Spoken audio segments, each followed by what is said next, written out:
Lyle and Eric Menendez. I also have here today Alex Kazarian, Satara Kasim is somewhere, and Tina Glandian, who have been working for the last 18 months in order to get a release for Lyle and Eric Menendez. A couple of weeks ago, and so that you understand the background of it, back in May, we filed a writ of habeas corpus. A judge in this courthouse, Judge William Ryan, issued what's called an informal request for a reply. That informal request for a reply was to ask the DA to respond to the allegations of new evidence. Part of the two prongs of new evidence were, number one, a letter that was found at Marta Cano's house that was a letter written by Eric fully 8 months before the killings to his cousin Andy. His cousin Andy testified at the trial. However, in the second trial was demeaned as making this up or was not true. This letter now shows or corroborates that Andy was telling the truth. The letter describes the abuse. The letter, I believe, was released, at least temporarily, by the DA's office, and anybody who wants it, we can release that as well. The other pillar of the writ of habeas corpus was a declaration by Roy Rosello. The declaration by Roy Rosello is incredibly important for a number of reasons. Number one, Roy Rosello, who was a member or a then member of the band Menudo, was and took great courage at Nuri's finding him and talking to him to sign a declaration that said that he too was assaulted by the father, and not only assaulted, but it happened at the house. The reason that's important is that it corroborates what was testified to in trial number one, that it corroborates the fact that the safe place that Jose thought he had was in the house. It corroborates what the family members said was the very uncomfortable rule in that house, that you could not go down the hallway if Jose was with one of the boys. That was the ground upon which he prayed. We have those two items. Now, there is a separate track. About 3 months ago, we sent a petition, and mind you, the DA's office, there's been those who have said, well, this is election nearing, blah, blah, blah. We filed this, and the DA has been, Mr. Gascon's office, has been engaged with us productively, strongly, for well over a year. Joan, who you will hear from in about 5 minutes, we actually, because of her young age, she turns 93 next month, we had what's a very rare thing done back in December, which is called a conditional examination. It's a deposition in a criminal case to preserve her testimony.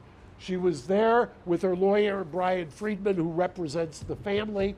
And what we are also on a parallel track doing is asking, and have been asking, the DA to look at the work they have done and resentence them, to support the resentencing. Now, when I say the work they have done, Lyle and Eric have started, mind you, since 2005, up until the time that Judge Ryan issued the request for an informal reply, have had no hope of ever getting out. Since 2005, they had exhausted all legal remedies. They had resigned themselves to being in prison for the rest of their lives. You could take two tracks on that. You could either just become a hardcore, irreconcilable recidivist, or you could do what they've done, which is create programs, counsel people, develop amazing programs, mentoring people, go to college, get degrees. Lyle, in fact, graduated from the first ever class in June. I watched it, of a combination of UCI along with the Department of Corrections. The first class Mr. Friedman and I were there, of 22 prisoners who got their BA degree while in prison, and a bunch of them life without parole. So there is an idea that there is redemption. There is an idea with their green space project of rehabilitation. I will tell you, in over 40 years of doing this, I have never seen the amazing exemplary rehabilitation and mitigation evidence that we have now presented to the DA's office. We're going to hear from the family today briefly, and I will tell you, I'll give you kind of a coming attraction. I will start with Anna Maria. She will tell you exactly the genealogy. We have over 20 relatives, both Kitty and Jose's sides of the family. This is virtually unprecedented in my practice, and I would dare say in anywhere, that 20 family members on both sides, victims, constitutional victims under Marsy's law, are here to urge the DA to resentence. When, after they're finished speaking to you today, we will then, Mr. Friedman will take them across the street to the Hall of Justice, and they will go through what Gascon does in resentencing, and they will meet with the resentencing unit. They will, under the California Constitution, Marsy's law, they will voice their opinion on why they believe it's time that these gentlemen come home. That they've spent over 35 years, and I've said it once, I've said it twice, if they were the Menendez sisters, they would not be in custody. We have evolved, it's time, and without further ado, I'm going to introduce Anna Maria, who's going to come up and speak.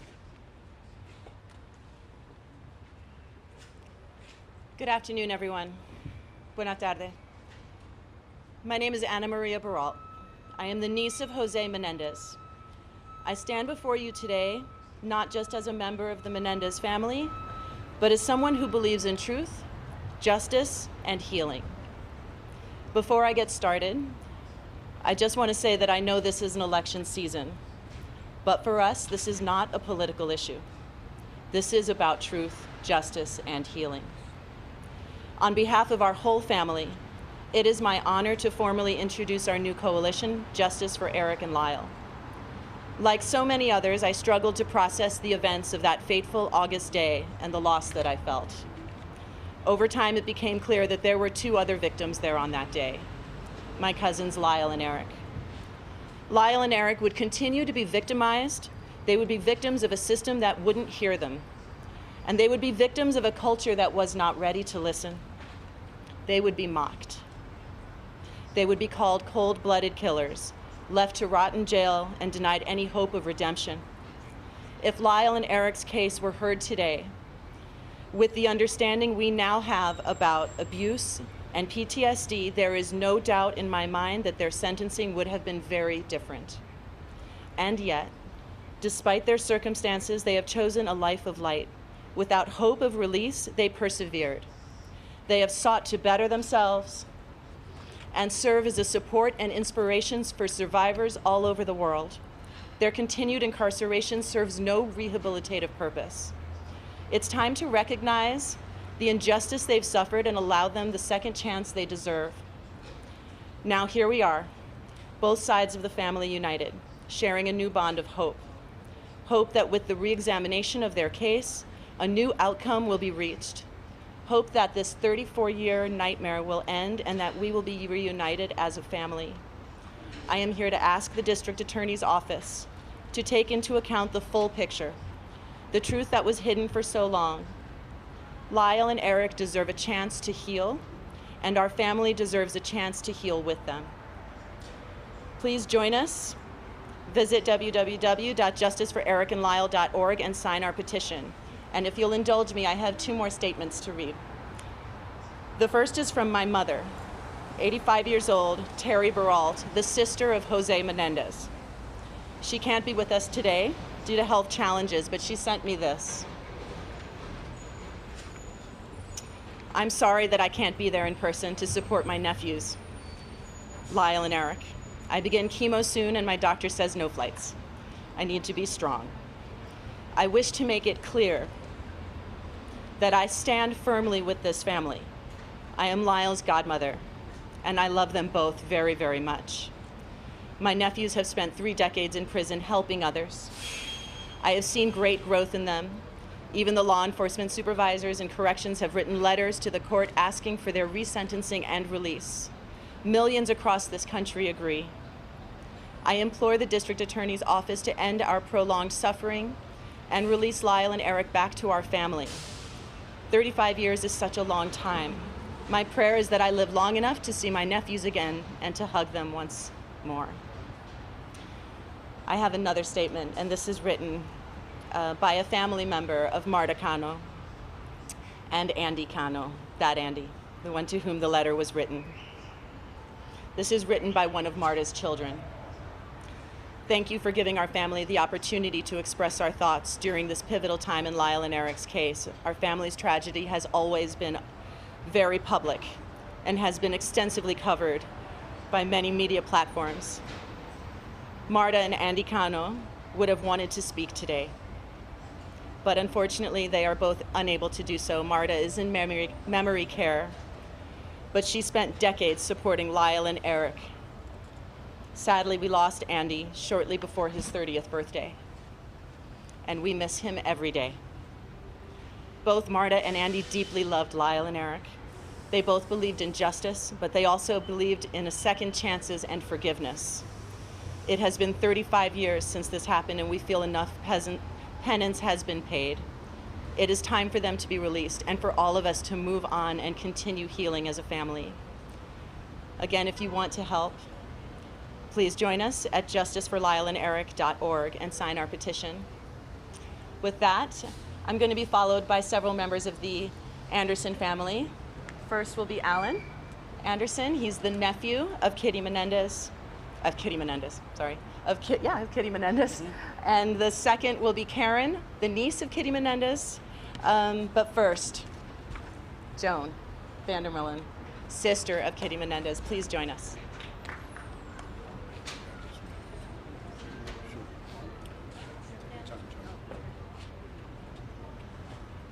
Two soldiers, thank you.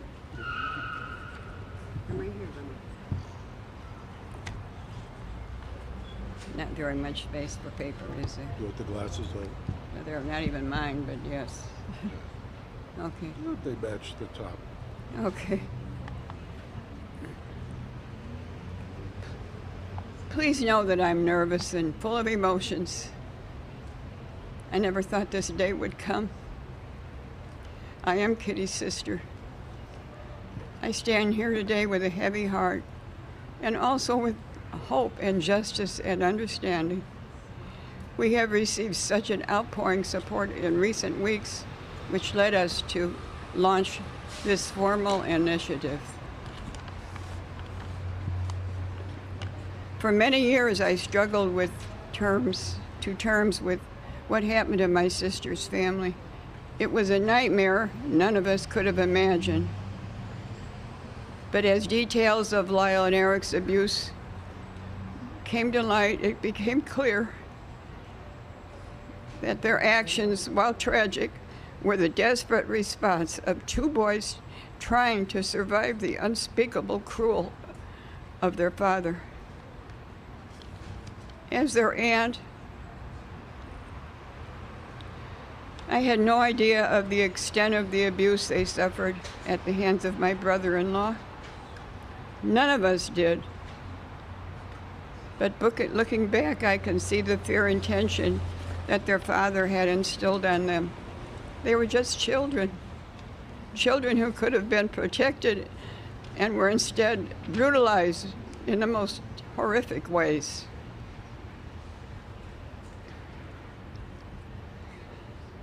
The truth is, Lyle and Eric were failed by the very people who should have protected them, by their parents, by the system, by society at large.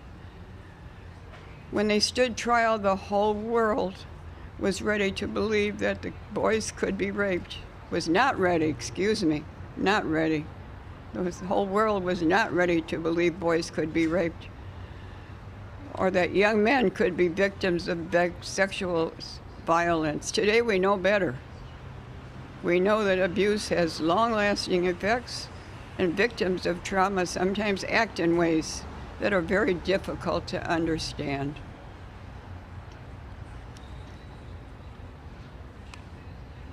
In the years since their conviction, society's understanding of sexual abuse and its psychological impact has grown significantly. We understand that a person doesn't need to fit a specific mold, whether it's gender or socioeconomic status, in order to experience abuse.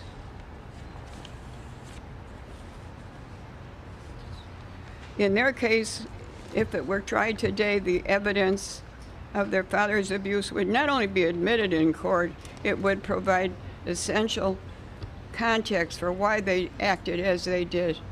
No jury today would issue such a harsh sentence without taking their trauma into account. Lyle and Eric have already paid a heavy price, discarded by a system that failed to recognize their pain.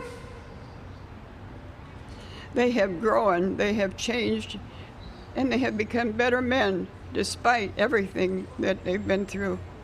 It's time to give them the opportunity to live the rest of their lives free from the shadow of their past. While I recognize it is election season, this isn't about us or about the politics. It's about finding the truth, delivering justice, creating space for healing. I want to thank everyone who has reached out to our family in recent days and weeks, asking how they can help. Today we have an answer. Please sign our petition at www.justiceforericandlyle.org and urge the district attorney's office, no matter who holds the DA position, to consider all the evidence, both old and new, and to bring together justice for the family. And thank you very much for listening to me. I'm sorry I'm so nervous, I can't help it.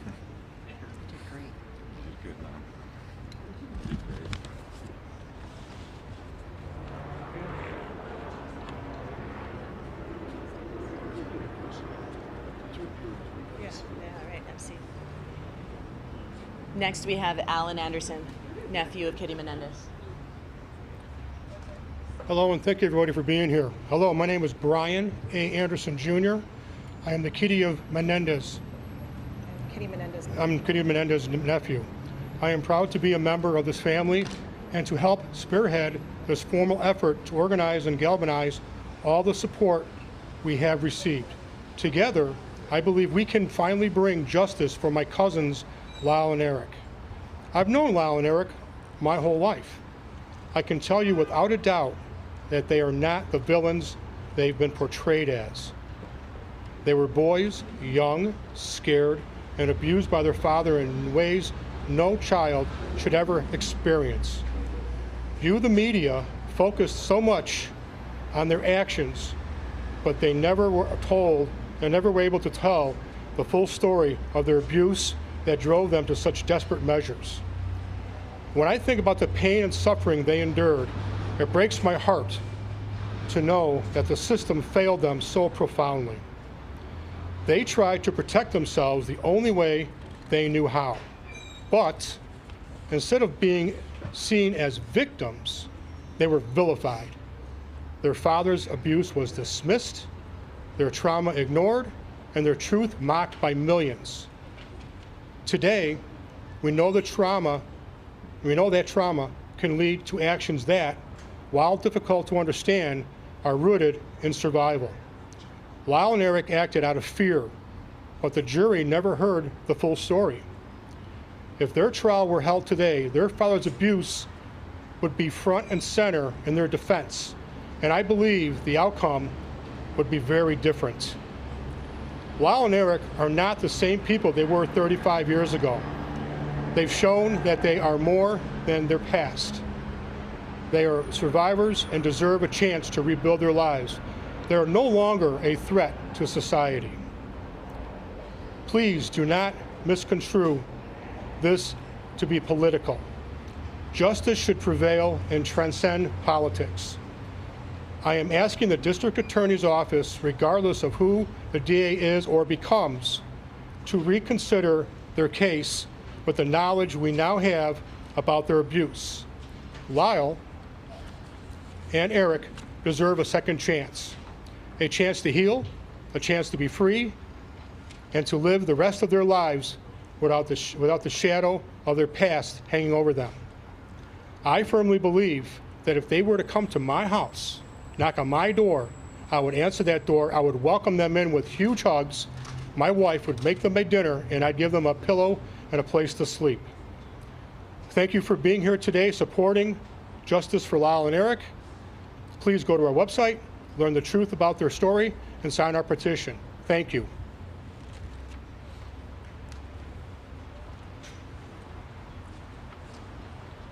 Please welcome Karen Vandermullen, niece of Kitty Menendez. Good afternoon. There's a lot of you, and I'm very nervous. My name is Karen Vandermullen Copley. I am Kitty Menendez's niece, and I'm here today speaking out because I have believed for many years that the truth needs to be known about what really happened to my cousins Lyle and Eric. From the beginning, I believed Lyle and Eric were victims of their father's abuse. I grew up knowing and feeling something wasn't right. The feeling in their house and the father-son interactions were just off. But it was not until the first trial that the full horror of what they had to live through came to light. My sister Diane had evidence of their abuse. That was not even allowed to be presented at the trial. I cannot help but think of how things would be different if the world had known the truth back then, or if they had been the Menendez sisters.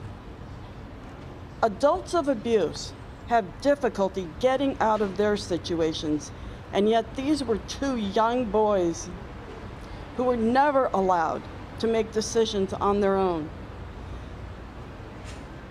They lived in constant fear and were unable to make any other decisions than the sexual violence that they were taught at the very hands of people who were supposed to love and protect them.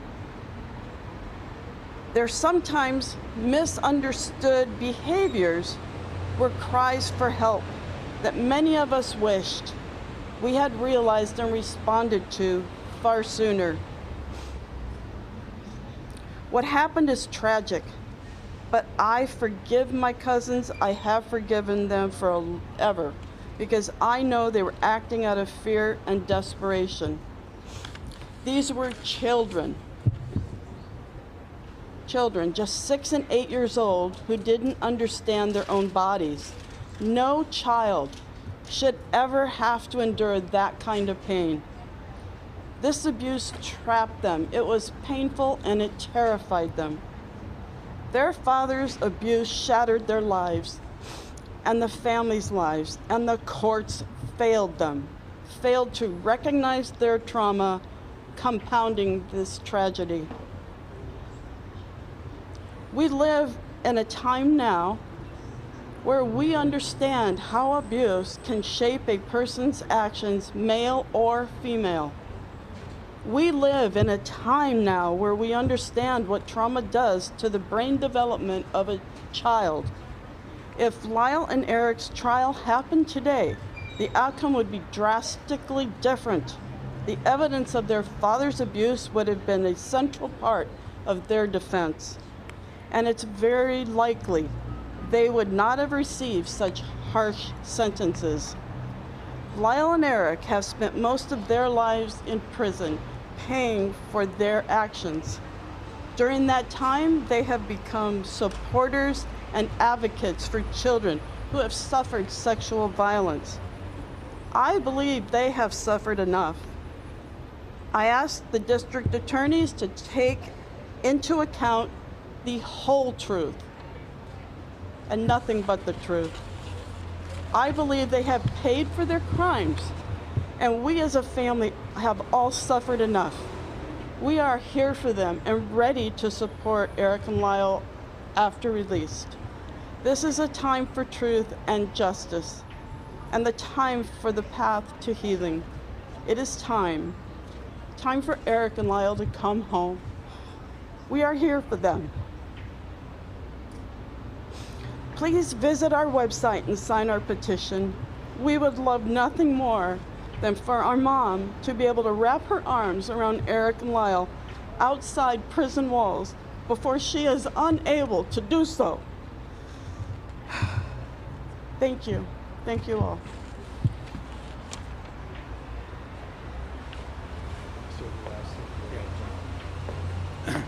Hello, everyone.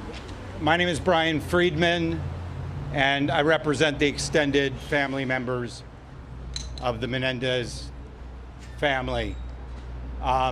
First of all, the family is gathered here in support, and really thanks everyone for coming out and for being here and for supporting one message, which is, you know, this shouldn't happen again. And this needs to stop now. And that what needs to happen is the consideration of second chances, the consideration of the abuse, and changing what we know in our society to be wrong, and we know in our society to give people second chances. The family's here united. Eric and Lyle have been through so much in 35 years, but these family members have been through so much for 35 years. They're going to go across the street now. They're going to meet with the DA's office. They're going to exercise their constitutional rights under Marcy's laws to be heard. And they would respect and ask if they could make that journey peacefully so that they can share their truth, desires, and honesty with the DA's office. And again, you know, thank you for the support and for being here. And Mark Garagos, thank you. As Brian said, if we can let, especially Joan, get across, I'll answer some questions in about 2 minutes, if that works. Yes.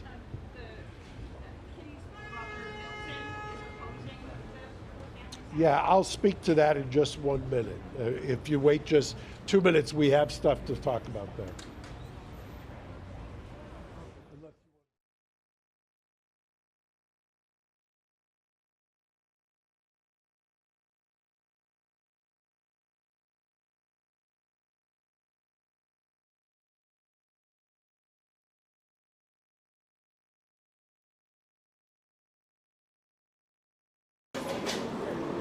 I don't know which way they're going.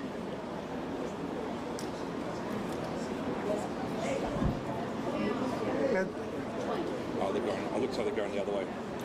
They're over this way. We're going out the, I think, out the other door.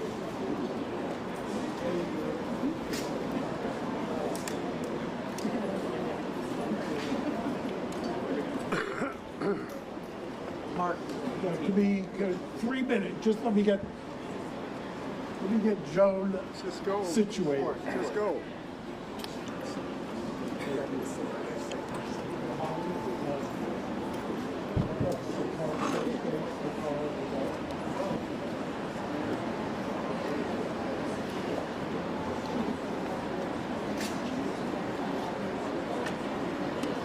Can you guys go down, please? Go down.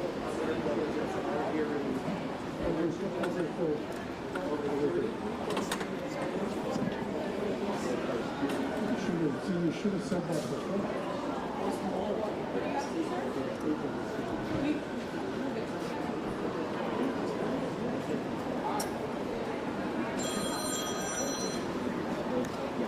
Okay, yes.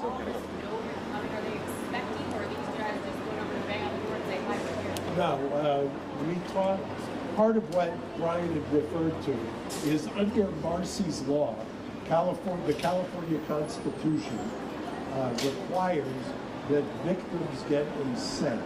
So what we did is the DA's office, when they heard that we were doing the press conference, extended the invitation for the family to come over and hear about Marsy's Law, to hear about exactly what their feelings are.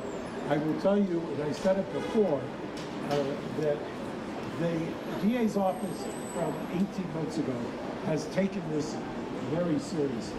And I say that because there are times, whether it's high profile, low profile, that I don't get the feeling that we're being heard. I get the feeling here that we have been being heard. I get the feeling that there is genuine, I think the DA has mentioned in his remarks that there is a division in the office. I understand that. I mean, I get that. But I don't think that there should be any division when you've got a united front of this many family members. And I know somebody had asked me about one of the family members. I would just say I don't want to cast aspersions on anyone. All I will say is think about your own family. Do you think you could get almost unanimous support out of your own family and extended relatives for anything you do? So I'll leave it at that. Mark, obviously there's renewed public attention to this story. There's renewed public attention to this story thanks in part to new documentaries, Ryan Murphy series, public support from people like Kim Kardashian and Rosie O'Donnell. How do you think this will all impact Lyle and Eric's case? Well, I think interestingly, and I don't know how you measure something like this, but I have been, obviously I was practicing when this trial took place. I remember in 1994 representing a woman in Pomona, and we used the battered woman syndrome, and she got a voluntary manslaughter, she got probation. And I remember at the time being struck by the idea, and I've confirmed it now in the transcripts of their second trial, struck by the idea that the DA's office on the second trial took the position, and it may not have been wrong at the time, that the battered woman syndrome, that something that diminishes your intent, did not apply to child abuse. And that was on the record, and that's what the judge ruled. So how do I think, how has this evolved? First of all, the younger generation, I hate to say that, makes me seem old, but there has been a movement. I think that what happened is that when the Ryan Murphy series came out, it was such a caricature of them that the pendulum swing, that backlash, actually created a focus on it, and people then took a look. I know that I've seen some of those videos of the first trial that was televised, where the DA's office was taking the position that men could not be raped, they don't have the equipment. And you've seen all kinds of arguments along those lines. That is unfathomable in today's age to people who weren't alive back then. So I think that evolution has been, frankly, seismic. What do Eric and Lyle think about this story? Sorry, what do Lyle and Eric think about all this renewed attention on their case? I think one of the reasons that we mentioned early on in that the family was saying, they had absolutely no hope after 2005. So after 2005, they didn't believe, they thought they were going to spend the rest of their life in prison.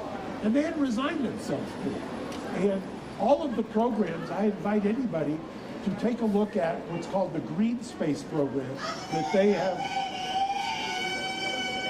the Green Space program that they have created down there that's based on the Norwegian model, that is something that they have done in order to reacclimate prisoners who are being released. I look at both the external programs that they've done and the introspection and work they've done on themselves. I've used the term cautiously optimistic. I mean, there is an irony that DA politics played a role in their conviction. What is your advice to the resentencing? How soon do you see them out? Well, look, I've said it before, and Joan, who you saw, her birthday is November, I want to say the 26th, she turns 93. Nothing she'd like more than to have that home for Thanksgiving. What do you say to those who say that they acted out of emotion That's what the question was. What do you say to the people who say they acted out of greed? I have two responses to that. Number one, that's why the letter that predates the killing from Eric to Andy is so important. Number one, it corroborates that it was happening before. Number two, people forget this, probably before you were born. They went to the grand jury. The DA's office went to the grand jury on the financial motive theory. The grand jury, which will indict anybody on anything, the grand jury rejected that theory. So that is another one of the urban legends. Mark, has the DA made any overtures to meet with Lyle and Eric, and have you encouraged him to do so? Well, I don't think that the protocol in the DA's office is anything but what we're doing today. The protocol today is that you meet with the resentencing unit, you get informed of Marcy's law, and go from there. What would you say to people who think they shouldn't be released? What would you say to people who think they shouldn't be released? I don't know. I will tell you, I've represented, excuse me for one second. So I don't know that they're, other than one-offs, there's always going to be one-offs. I mean, it's the criminal justice system. It was a polarizing case. Remember, part of what happened was, back in the 90s, they became a caricature. They were parodying on Saturday Night Live. I would venture to say that would not happen today. So, it's America. There's people with diverse opinions. I just would reiterate, there were two juries in trial number one, back in the 90s. Two juries, one for Eric, one for Lyle. 24 jurors who deliberated. Half of them voted not guilty on murder. Half. What is your response? Jimmy talked with Carlos Diaz, manager of Menudo, you need to recommend for his process, or another Menudo talk with you. Well, I've said before that the Menudo declaration by Roy Rosella is important, but you combine it with, by the way, that is so that you can separate the mental gymnastics. Part of this is to overturn the conviction. The other part is that I think is unassailable, even to your question, to anybody who says, well, they shouldn't get out. The law in California is crystal clear. Resentencing, they qualify under the resentencing laws on every single factor. It's almost, I hate to say that anything's a slam dunk in the criminal law, but under the resentencing laws in California, they clearly qualify. Just to be clear, so you want the conviction overturned? We filed originally for the conviction to be overturned. That's what a writ of habeas corpus is. The other component of this is a resentencing, so it's two tracks. You can pause the habeas while you consider the resentencing. So it's walking and chewing gum at the same time. So you believe they were not guilty? What? Would there be a new trial? If the habeas would be granted, you would get a new trial. If they are resentenced, the judge under California law has the ability to recall the sentence and sentence them to a wide range of options. So it's your What is your position response? Resentencing is what I understand. If he feels, oh, they've been rehabilitated, they're no longer a threat to society, they paid their debt to society, they will qualify for resentencing. Correct. And in fact, I will also tell you, and we may release it tomorrow, part of the mitigation package that we presented the DA are letters from correctional officers, high-ranking correctional officers, who attest to the phenomenal rehabilitation. We have a number of correctional officers who have actually said if released, they should be released, and that they would welcome them as neighbors in their neighborhood. What is your I'm going to take two more questions because I want to get over there to meet with the DA as well. What is your response to What? of Kitty Menendez has said that they are guilty. I won't speak to whether they have a plan. I just think that in order to get through each day, that you've got to just ground yourself. It's a long road from life without for almost 17 years to being hopeful. So that's, I think that. One last question. Kitty Menendez has said that they're guilty. That would happen to them, as this children somebody, some wag, I don't know who it was, I could give him credit, said about Ryan Murphy that of course he's going to take credit. I didn't say it, so I don't know the man. What about the other side? The family? How about the rest of the family who says that they acted out of greed? Do you want to address that at all? All right, you guys, thank you. If you have any other questions, you can email me at holly_baird@garagos.com. Just to confirm, Mark said that over 30 relatives here Yes. behind you today? Yes. Thank you.